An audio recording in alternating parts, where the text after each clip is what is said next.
Another really important pattern that we want to master and we want to become good at and we want to train it, even though it's basketball, is sprinting. Most coaches assume because the court is relatively short, we don't have to train sprinting because we don't ever get up to max speed or we don't get up there very often. That's a big mistake. Sprinting, so 20 yards, 30 yards, 40, up to 50 yards, depending on the age of the athlete, is extremely effective on improving basketball court speed, because what sprinting does is it actually builds really good, stable, and stiff lower leg muscles. So when I strike the ground, I don't have a lot of yielding, a lot of over-exaggeration of bending, which younger, weaker athletes have. We want to be able to strike quick and then get off the ground quick, which is critical for fast jumping, for quick motions on the basketball court, and just to be able to get into acceleration really quick because I have this really stable foot in lower leg. The other thing sprinting does is it really builds great hips. My hip flexors, the front, develops really good core muscles, and it actually develops really good, strong, dynamic shoulders because we have to use them when we run.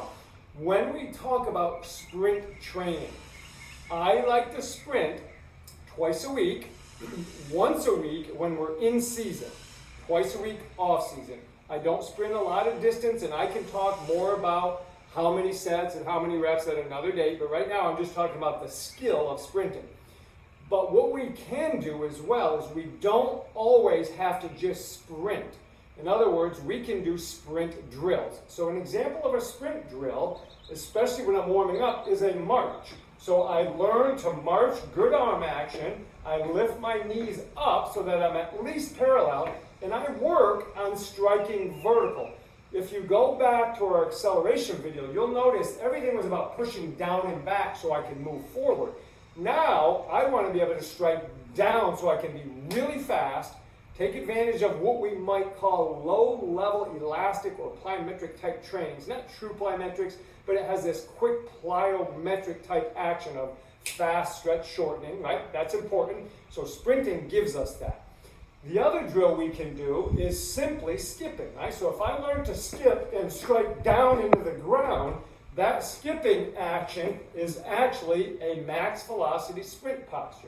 A third one would be high knees, or an A run, okay? Where we run and we lift up and we strike down. Again, always notice I'm striking straight down.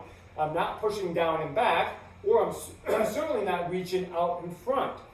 Other drills that I like to do is we set up what we call a cone sprint drill, or wickets, where we spread them out. My young kids might go 4 feet in between each cone. My kind of middle-aged and average speed athletes might go 5 feet, and we'll go up to 6 feet for the more experienced athletes, and we might put about 6 to 8 cones, and they literally sprint as fast as they can, making sure they clear the cone, and they step down really quick and hard, and they stay nice and tall. When the sprinter stays tall, they spend less time on the ground, which is the same as doing like pogo jumps or maybe backboard touches. It builds that ability to get on and off the ground really quick. So the sprint pattern, the model we should see is vertical striking. Notice my shin is down, okay? I'm landing towards the ball of the front of the foot, okay? I want to make sure my arm action is short in the front, long in the middle, and then short in the back. So my arm action is down and then it comes back, down and then back. We don't stay short at 90 the whole time. We might be close to it at some times, right? But we have to have this downward action to match the opposite leg. If you notice, this leg right here is straight. Well, at mid-stance, that's where I need my arm to be. This one's up. My other arm needs to be up. So that's part of the model. There's more depth that we can go into, but for the purpose of these videos, it's just to give you an overview of those 7 patterns that I talked about. We talked about sprinting, accelerating, lateral shuffle, lateral run, backpedaling, hip turn, and then we talked about the various types of jumping. So hopefully you enjoyed that. Make sure you get your basketball players sprinting because they're actually going to move better and jump higher on the basketball court.